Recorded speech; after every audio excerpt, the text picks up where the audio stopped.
like a Hellcat.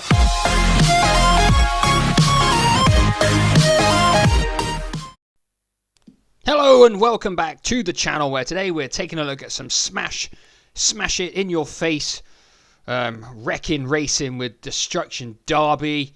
Another racing game. There are lots of racing games on the Saturn, I cannot deny that one bit. So obviously this is a conversion of the PlayStation game, which came out a massive 10 months before.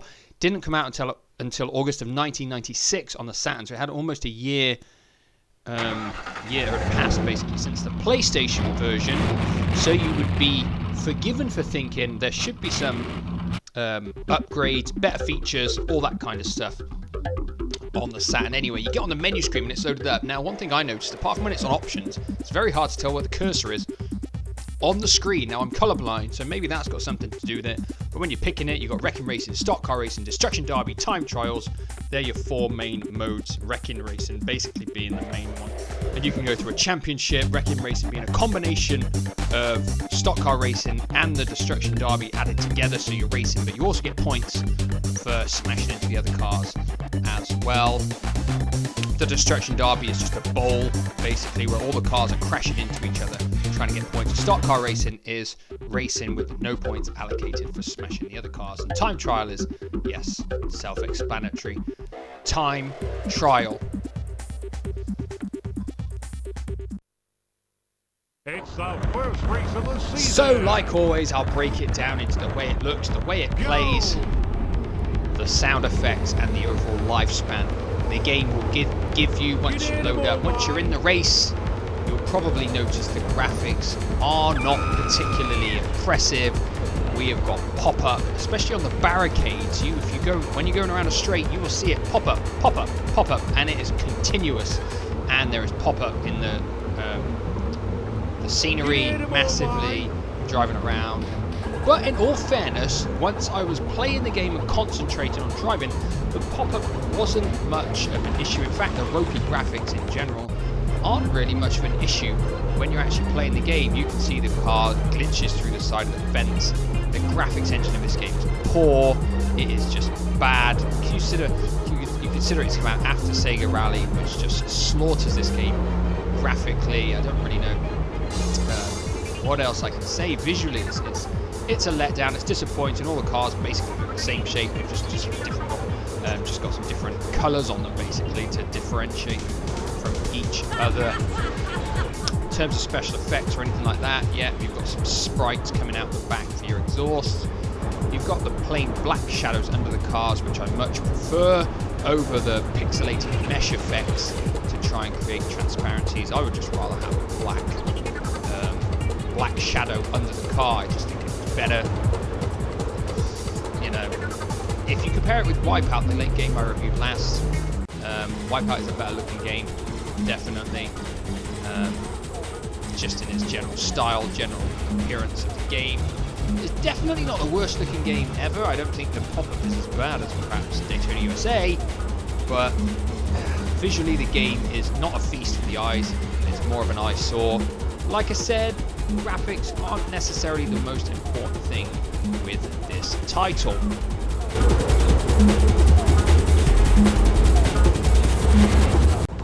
One thing I noticed when I was racing, though, in terms of the sound, is it sort of suffers to a similar problem that Wipeout does, and that I just felt there wasn't enough sound effects for the cars. I mean, you hear car engine noises, in all fairness, but when you're grinding against the barriers, there's no sound.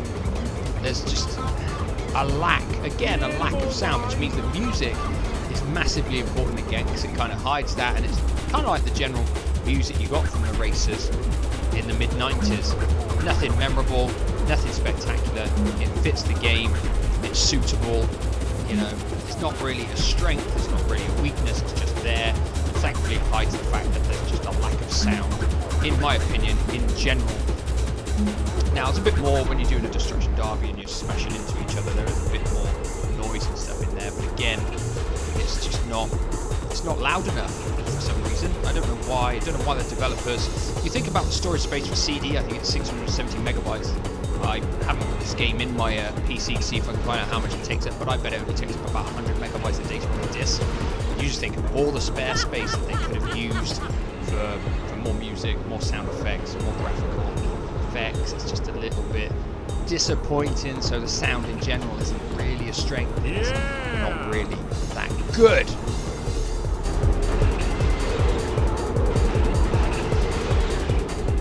So when you move the way the game looks to the side and you move the way everything sounds in the game to the side, you've got to really focus on how a game plays, because at the end of the day, the way it plays tends to be what brings you back for more. And Destruction Derby has incredibly ropey controls. There can be no other way to describe it. You do not feel like you are in fantastic control of the car. The controls almost feel a bit delayed. Then you overcompensate, and the handling of the cars is just... I was just thinking, if I was trying to drive a car that handled like this in real life, I just don't know what would happen, if I'm honest. I'd probably be in a tree within the first few seconds of trying to go around a corner or something, because, yeah, you do get used to the controls. I'm not going to pretend you don't. That doesn't mean they're good, and they are, yeah, just not great. You find yourself bashing around the tracks quite a lot, and turning around. I found turning around a problem, especially when all the other cars have smashed into you and they've broken the steering on your car. You can't turn around then. You're basically sat in the middle of the track waiting for cars to smash into you, hoping they turn you around, and then you can carry on grinding around the track without steering it. Yeah, that's part and parcel of the Destruction Derby title, but it doesn't really help the way it plays. I definitely have to say that. Gameplay as well, there's no two-player option, so you can't really, you know, it doesn't give you that extra bit of entertainment value as well. And moving on to that, not having a two-player obviously affects the gameplay. The gameplay affects the lifespan of the game. It's not great playing, obviously, like I said, but the lifespan of the game, again, single-player races, I tend to think they just don't have the lifespan that a two-player one does. And again, just like Wipeout, no two-player. Haven't got the link-up option of the PlayStation version either. And whilst there's modes and there's a variety of tracks in the game as well, the ropey controls, the lack of sound, again, I highlight that as a detracting factor. Same as Wipeout. Don't feel like there's enough sound effects. It just slightly turns you off wanting to play the game. And again, when it plays nowhere near as good as some of the other races on the console, there really is not that much incentive to play it. Now, it's a cheap title. It's only £8 at CEX. I picked mine up box with the manual. So if you like smashing up cars with no real racing skill required, then yeah, Destruction Derby's worth a little go, even on the Saturn, which is not as good as the PlayStation version in pretty much every way. But again, £8, it is cheap. You can't really complain. Thankfully, it's not like a lot of the other Saturn games which have rose dramatically in price over the last 10 years. But all in all, yeah, are you going to get long-term entertainment from it? Probably not. It's fair to say.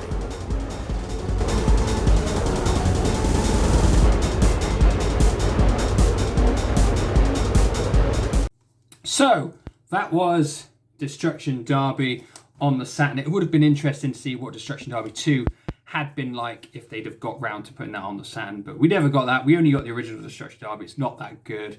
Did you have any better experience with that game? Do you rank it a bit higher, perhaps in the racing pecking order on the Saturn, or maybe even lower down? I think it's probably somewhere in the middle, because there are some decent races and there are some naff races on the Saturn, but no doubt I will be taking a look at those in the future. I've got plenty of other racing games to look at, so you can look forward to some of those reviews coming soon. But that is it for today. Thanks for watching, and goodbye for now.